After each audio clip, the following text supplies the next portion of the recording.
Aujourd'hui, je vous offre 2 stratégies pour prendre des décisions difficiles avec un peu plus de confiance, un peu plus d'assurance, parce que essentiellement, quand on prend des décisions difficiles d'une manière confiante, ça renforce notre leadership et ça nous permet aussi de gagner du respect auprès de l'équipe.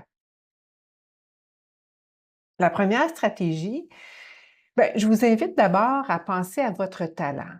Le talent, là, c'est ce groupe d'employés stars, là, les employés qu'on voudrait cloner, celles qu'on voudrait copier-coller un peu partout dans notre organisation.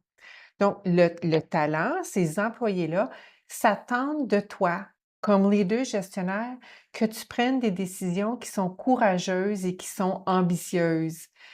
Quand il y a une situation qui se passe dans l'organisation, dans l'équipe, et on sait qu'il y a une décision difficile qui doit être prise, silencieusement, secrètement, on se tourne vers toi et on s'attend à ce que tu prennes la décision facile.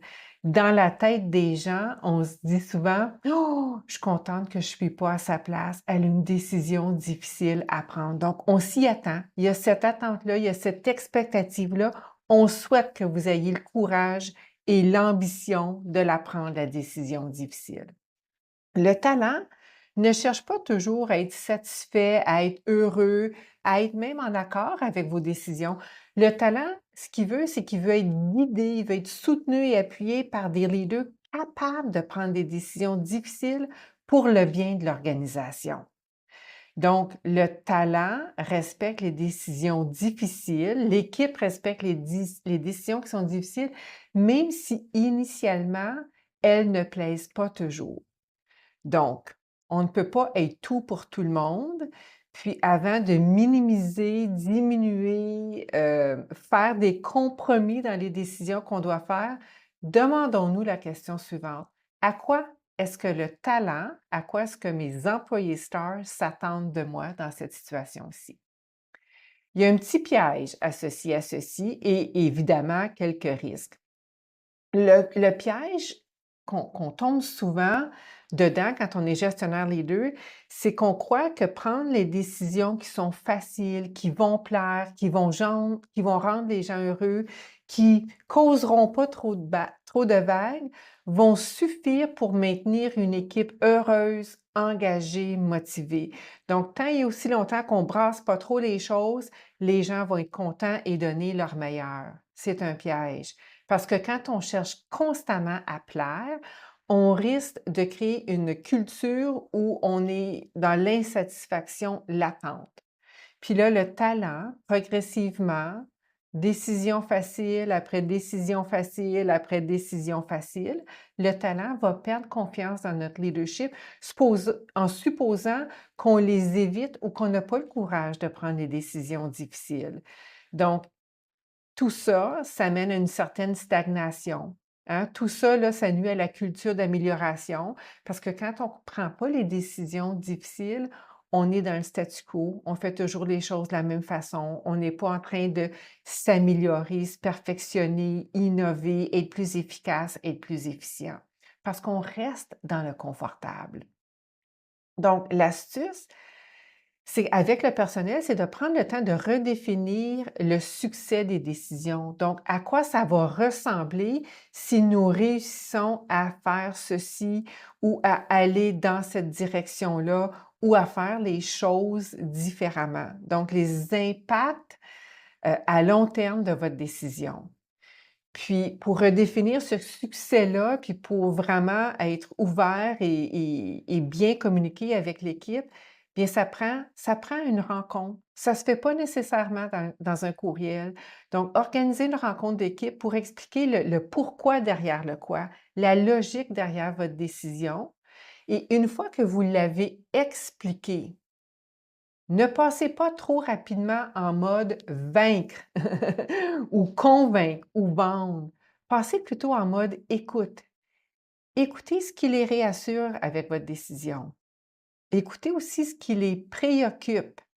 Puis une fois que vous avez bien compris ce qui est rassurant, ce qui est inquiétant, examinez comment, puis peut-être avec leur avis, comment vous pouvez mettre certaines conditions en place pour que la mise en œuvre de votre décision soit faite avec succès. L'impact de tout ça, c'est qu'il y aura un sentiment de respect accru envers toi comme leader, qui n'aura pas peur de prendre des risques pour le bien de l'organisation, parce que la capacité de prendre des décisions difficiles et la capacité de les communiquer au personnel et de les écouter, ça va renforcer la prise de décision, ça va donner un sentiment de confiance, ça va vraiment donner crédibilité à votre leadership. Il y a une deuxième stratégie aussi qui peut permettre de prendre des décisions difficiles avec un peu plus de confiance et d'aisance, et c'est celle de s'appuyer sur des données. Alors, les décisions que l'on prend ne devraient pas reposer uniquement ou principalement sur le gut feeling, hein, sur l'instinct ou sur l'impulsivité ou sur l'excitation du moment. Tu sais, des fois, on jase, on réseaute avec d'autres leaders gestionnaires qui ont des bonnes idées, qui ont des façons de faire qui nous émerveillent. Puis là, comme ça, juste, tu sais, on a cette vision-là là, qu'on veut apporter dans notre équipe ou notre organisation, puis on passe tout de suite en mode OK, moi aussi, je fais ça chez nous.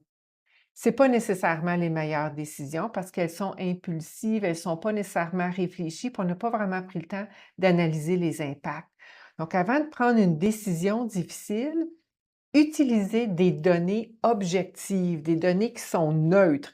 Et ça, on les retrouve souvent dans des sondages de satisfaction, dans des retours des parties prenantes, donc le feedback qu'on nous a écrit, le feedback qui revient de façon récurrente quand on les consulte. C'est peut-être des données qu'on a dans un tableau de bord. Oui, peut-être en lien avec le taux de satisfaction, mais peut-être des fois en lien avec d'autres choses qu'on va mesurer, comme le taux d'ouverture de certains courriels, par exemple, le temps qu'on prend pour réaliser telle tâche. Alors, vous avez peut-être un tableau de bord qui comprend certaines données. Des informations importantes aussi qu'on peut utiliser pour la prise de données, ce sont des informations fondées sur nos normes. Alors, supposons que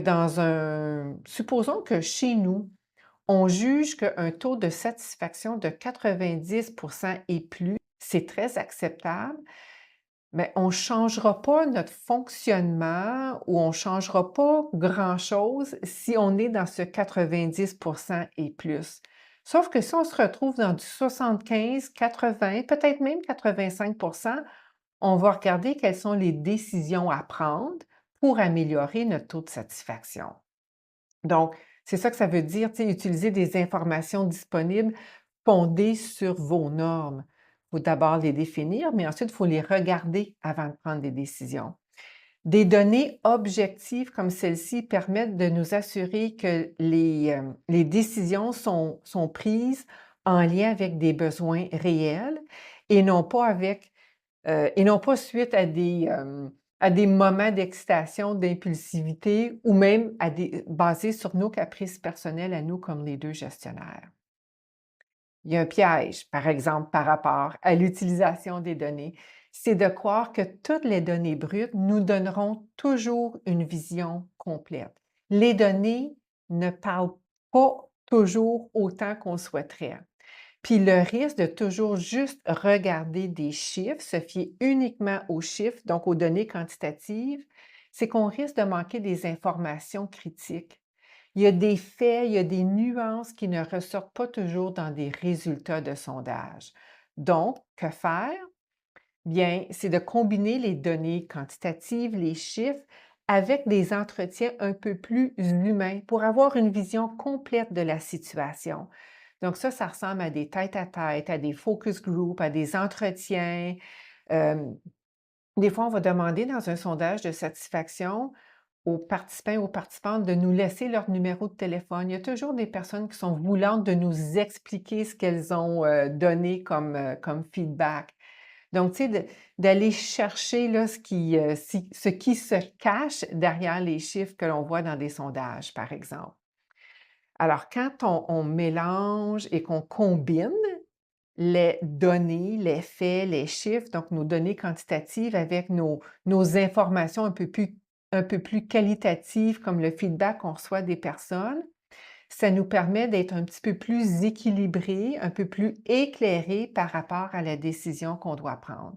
parce que ça résonne avec les faits, mais ça résonne également avec le feedback qu'on a reçu.